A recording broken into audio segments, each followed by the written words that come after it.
Hey guys, I am Amrita Agarwal from Amrita Agarwal coaching centre. जैसा कि आप सब जानते होंगे कि मैं रोज आपके लिए एसएससी सीजीएल टीयर 2 के प्रीवियस ईयर क्वेश्चंस लेकर के आती हूँ। इधर मैं जो पेपर सॉल्व करवा रही हूँ वो है एसएससी सीजीएल 2020 के मेंस का पेपर, जो 29 जनवरी 2022 में पूछा गया है। इस पेपर के बहुत से क्वेश्चंस ऑलरेडी मैंने सॉल्व करवाए हुए हैं, जिसका लिंक आपको डिस्क्रिप्शन बॉक्स में मिलेगा। और एक प्लेलिस्ट बनाई है जिसमें अभी तक जितने भी मैंने एसएससी सीजीएल टीयर 2 के प्रीवियस ईयर क्वेश्चन सॉल्व करवाए हैं और आगे करवाऊंगी, उन सब की लिंक उस प्लेलिस्ट में मिलेगी। और प्लेलिस्ट की लिंक मिलेगी आपको आई बटन पे और डिस्क्रिप्शन बॉक्स में। तो चलिए स्टार्ट करते हैं एसएससी सीजीएल 2020 के मेंस का ये क्वेश्चन है, the radius of a spherical balloon is inflated from 3.5 centimeter to 4.9 centimeter by pushing air into it. What is the percentage increase in the volume of the original balloon? कह रहा है कि एक balloon जो कि spherical है उसमें हवा भरी जाती है, तो इस कंडीशन में उसका रेडियस 3.5 सेंटीमीटर से 4.9 सेंटीमीटर का हो जाता है। तो बताइए कि उसके वॉल्यूम में परसेंटेज इंक्रीज कितना हुआ है और उसके ओरिजिनल बैलून के कंपैरिजन में। क्वेश्चन बहुत सिंपल है और इम्पॉर्टेंट भी है। इसमें कुछ है नहीं, इसमें कह रहा है कि वॉल्यूम में कितना इंक्रीज हुआ है उसका परसेंटेज बताइए, और बता रहा है कि ये जो स्फेरिकल बैलून है ये 3.5 सेंटीमीटर से 4.9 सेंटीमीटर कन्वर्ट हुआ है। इसका मतलब ये है कि हमें इसके वॉल्यूम का परसेंटेज इंक्रीज बताना है।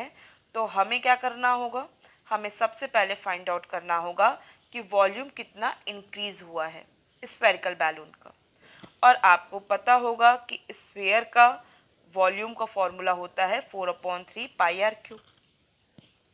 तो इसका मतलब इसका वॉल्यूम कितना इंक्रीज हुआ होगा, इसका वॉल्यूम इंक्रीज हुआ होगा 4/3 पाई 4.9, जो अभी इंक्रीज होने के बाद रेडियस आया है 4.9 क्यूब, माइनस प्रीवियस इसका वॉल्यूम 4/3 पाई 3.5 का क्यूब। यही होगा इसका वॉल्यूम कितना इंक्रीज हुआ है। बढ़ा हुआ स्फेयर उसका वॉल्यूम माइनस प्रीवियस जो स्फेयर का जो मेन ओरिजिनल बैलून का जो वॉल्यूम था उसके वॉल्यूम को माइनस कर देंगे। और फिर हम डिवाइड करेंगे किससे, हम डिवाइड करेंगे उसके ओरिजिनल बैलून के वॉल्यूम से, जो कि क्या होगा, होगा 4/3 पाई आर क्यूब मीन्स 3.5 का क्यूब। और इससे बस 100 से मल्टीप्लाई कर देंगे, हमें इसका मिल जाएगा कि कितना परसेंटेज इंक्रीज हुआ है। अब बताइए, इतना लेंदी वर्क करेंगे आप एग्ज़ाम में तो आपको काफ़ी टाइम कंज्यूम हो जाएगा। ये चीज़ नॉलेज के लिए तो सही है, आपको नॉलेज होनी चाहिए, ये बेसिक नॉलेज है। बट एग्ज़ाम में आपको जब अटेम्प्ट करना है तो आपके पास जनरल नॉलेज ये तो है ही कि ये कांस्टेंट वैल्यू है जो कि क्या होगा, इससे कट जाएगी।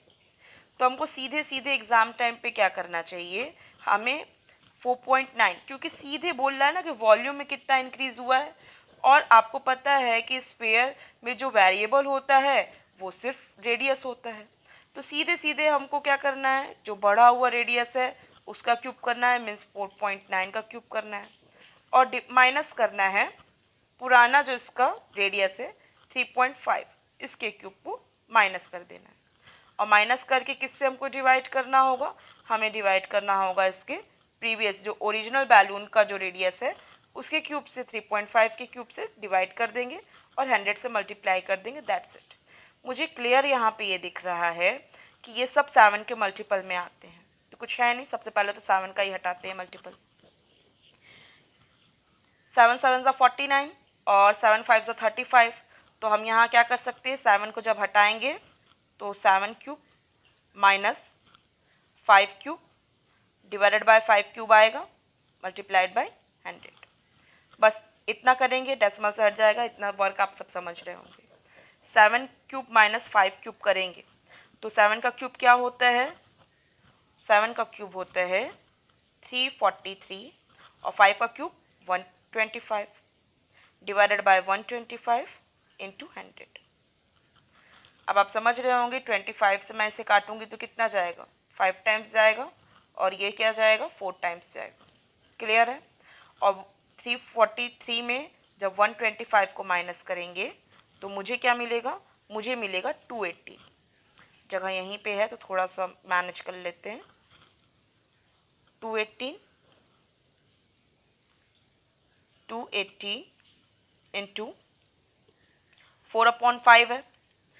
ऐसी कैलकुलेशन को करने के लिए हमें करना ये चाहिए कि हमें जो डिनोमिनेटर है ना, जो 5 के फॉर्म पे है, इसे क्या करें कि 10 के फॉर्म पे आ जाए, जिससे कि हमारा जो ओवरऑल जो वैल्यू बतानी है वो डेसिमल में है, हम आराम से बता पाएंगे वैल्यू।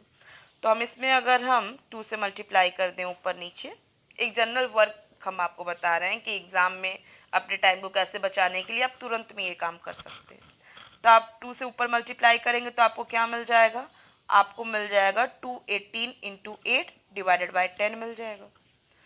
और आप समझ रहे हैं कि 218 इंटू 8 डिवाइडेड बाई जब 10 करेंगे तो ऐसे कंडीशन में जो आपको वैल्यू आएगी वो क्या होगी, 21.8 इंटू 8 के फॉर्म में होगी। और जब हम 21 में 8 का जब हम मल्टीप्लाई करेंगे तो वो अराउंड में किसके जाएगा, वो अराउंड में जाएगा 200 के। इसका मतलब जो वैल्यू आ सकती है वो क्या हो सकती है, ऑप्शन सी और ऑप्शन डी हो सकती है। ये दोनों ऑप्शंस तो हो ही नहीं सकते। बस हम ऐसे आप जनरल इसको कैलकुलेट कर सकते हैं, बस हम एक तरीका आपको बता रहे हैं एग्जाम टाइम पे आपकी अप्रोच क्या होनी चाहिए।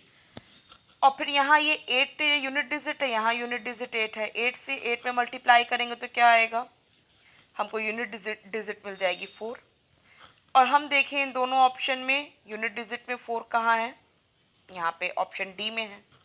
तो यहाँ से हम सीधे बता सकते हैं कि ऑप्शन डी हमारा करेक्ट ऑप्शन है। मैंने आपको एक तरीका बताया है, आपको देखने में अभी लग रहा होगा कि ये तरीके से वर्क थोड़ा लेंदी दिख रहा है, बट आप जब इसमें मेंटल वर्क करेंगे कैलकुलेशन टाइम पे तो ये आपको कंपेरिजन टू सिस्टमैटिक कैलकुलेशन ये जल्दी आपको रिजल्ट देगा। बाकी आप अपनी तरफ से कैलकुलेट कीजिए जो आपके लिए कंफर्टेबल हो और उस तरीके से आप वैल्यू निकालिए, देखिए कि आपको किस तरीके से जल्दी सॉल्यूशन मिल रहा है। और मैं जो आपको तरीका बताई हूँ एक बार आप इससे मेंटली करने का ट्राई करिएगा, आपको ज़रूर इस पर एक अच्छा पकड़ बनेगी इस तरीके से कैलकुलेट करने की और कम समय में अपने कैलकुलेशन को कंप्लीट करने की। आई होप आपको मेरे पॉइंट्स क्लियर समझ में आए हैं। और अगर आपको मेरा वीडियो अच्छा लगा है तो आप इसे लाइक कीजिए और आपका जो भी इस वीडियो को लेकर रिव्यू है मुझे कमेंट बॉक्स में दीजिए। और आप चाहते हैं कि मेरे वीडियोस ईजिली आप तक पहुँचें तो आपको मेरे चैनल को सब्सक्राइब करना होगा और बेल बटन दबाना होगा। Thank you.